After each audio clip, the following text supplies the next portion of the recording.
Hi, my name is Mike from Workshop to Wilderness, and in this video we're going to be installing this lightweight, low-profile aluminium roof rack from Offroad Mania, designed and produced in Poland. It's a really clean looking rack and it's really well made, but without further ado, let's get back to the workshop and I'll show you how to install it.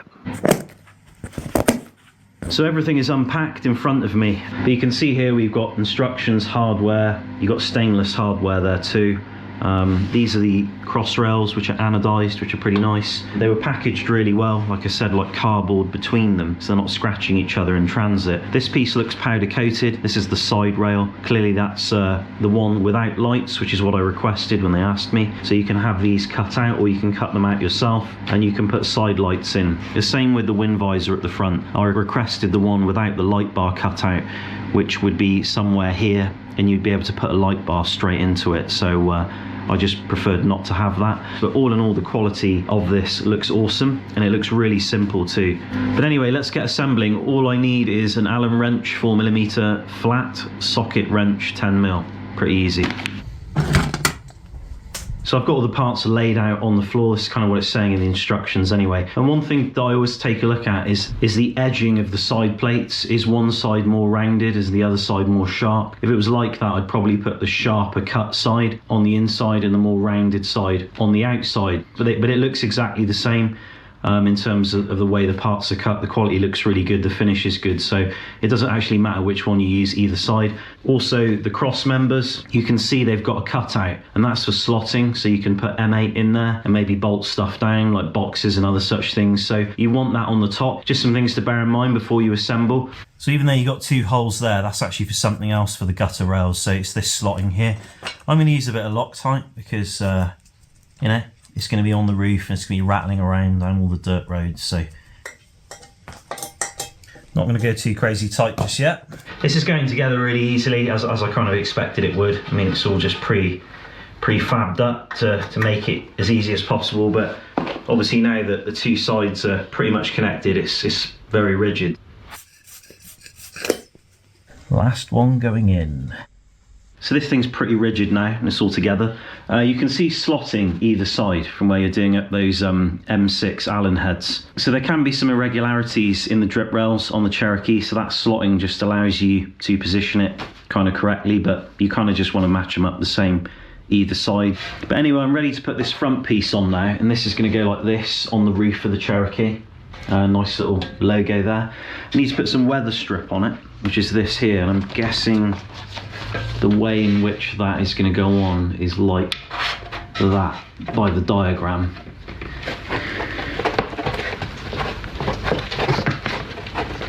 That's on there now, looking pretty nice actually. It's a nice little touch, just got to clip the edge, just wipe it down where I've been hitting it with a hammer, but it looks good. It's a nice little touch really, I like that. So if you've done roof repairs and it's not quite as uniform as factory, this is slotted, you can adjust it the same way the other side is. So I'm gonna just get that slotted up pretty high for the time being, and then I can adjust it later to fit the roof.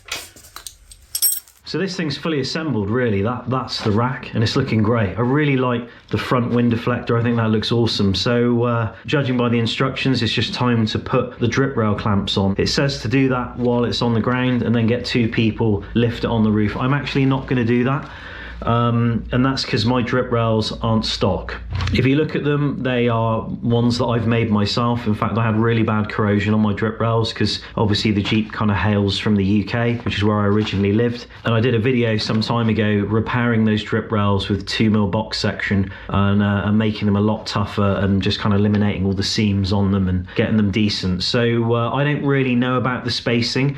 It does say something about using a distance spacer, which it's provided you in that packet just there. But what I'm actually going to do is put the whole thing on like it is without the drip rail clamps on the rack, and then I'm going to put the drip rail clamps on after because of the way my setup is. And I'm going to be putting the rack on myself. It's under 25 kilos, so I should be able to do it fine. It does say to use two people. Obviously you could, but I think I'd use two people if I had the drip rail bits, like the clamps sticking out of the roof rack, because it'd be way easier to scratch the roof up with those things protruding out of it. And plus, that would mean being patient. Just letting some air out the tyres, make it a bit lower.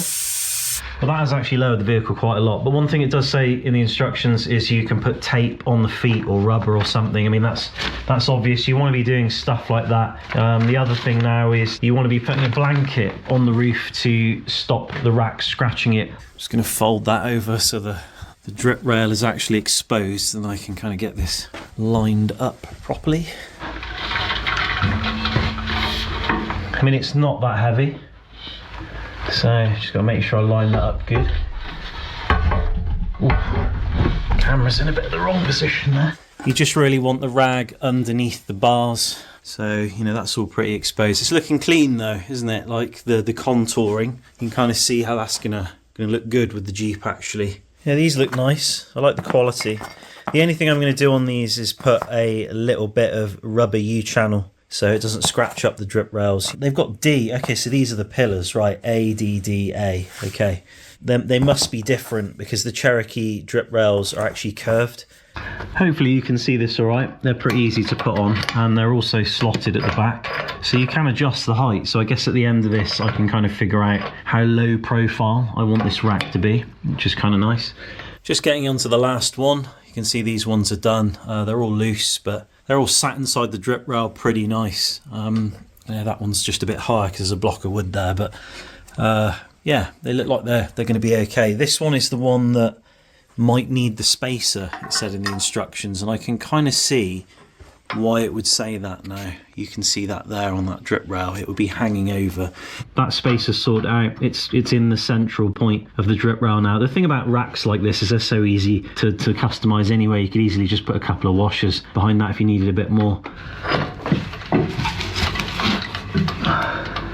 I won't bore you with too many of the details. Obviously that's all installed. I've used the spacer again and the alignment's good. Everything's sort of marrying up real nice. I've got to say, it's really good fitment. There we go. Nice. That is, yeah, that is nice. Just pop the hatch. It looks pretty good. Obviously loads of clearance there. You can actually go back further. We've got the ladder because obviously you need to make sure that's clear, but it's all looking really good. It's nice and low profile, especially to the centre point. So my advice would always be, when putting these kind of things on drip rails, always have a little buffer there. You can see that's a piece of pretty high impact U-channel. It's actually like a plastic more than a rubber, unlike that bit. You know, because you want a little bit more clearance there. But as you tighten this up, you don't want the metal scraping the paint, because you want to be doing these things up pretty tight. And if you find they get tight and you can't tighten them up anymore, you can take a dead blow and just tap on them, because they're kind of like spring steel. They kind of splay out a bit, and that kind of gives you the tension on the drip rail. And by tapping them in, you're not destroying your paint because you've got the buffer there. You know, it's tapping down. You just got to watch that gap there between the drip rail and what you're knocking. If you know, if that gap could close up, and then you'll be able to get more tension on that bolt really. And you can see that that's all pretty decent now. You know, you've got the rubber in there. It's pretty damn tight, isn't coming out, because you've kind of hammered on that to like make it sprawl out, and then you've tightened it up. It's like acting like a spring, like pulling it down, and that's really what you want. The rack's looking really nice, very easy to assemble, super easy to install. Looking at the rack, like, it really suits the Cherokee. It's kind of icing on the cake for me to have a lightweight, kind of under 25 kilo roof rack on there that I can put stuff on. I have taken the rack for a spin on the like at highway speeds, and I have noticed no wind noise, no whistling, no weird sounds, because that is a thing. You never really know, but it's as quiet as a mouse. I can't hear anything, and that wind deflector is doing its job, which is great. Yeah, to everybody out there who watches the channel, I'll see you guys very, very soon in another video. Take care.